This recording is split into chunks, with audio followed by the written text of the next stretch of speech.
بات کریں کہ راوت انڈسٹریل اسٹیٹ فیکٹری میں لگنے والی آگ پر طویل آپریشن کے بعد قابو پا لیا گیا۔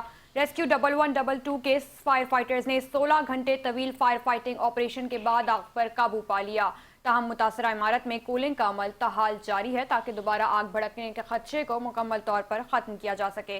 اس وقت راولپنڈی سے فیصل احمد ستی ہمارے ساتھ ٹیلی فون لائن پر موجود ہیں، مزید ان سے جانیں گے۔ جی فیصل۔ جی بالکل، راولپنڈی کے انڈسٹریل اسٹیٹ روات میں جہاں ایک ٹیکسٹائل فیکٹری میں گزشتہ رات آگ بھڑک اٹھی تھی، ریسکیو 1122 کی فائر فائٹرز نے 16 گھنٹے طویل فائر فائٹنگ آپریشن کے بعد آگ پر قابو پا لیا۔ تاہم متاثرہ عمارت میں کولنگ کا عمل تاحال جاری ہے تاکہ دوبارہ آگ بھڑکنے کے خدشے کو مکمل طور پر ختم کیا جا سکے۔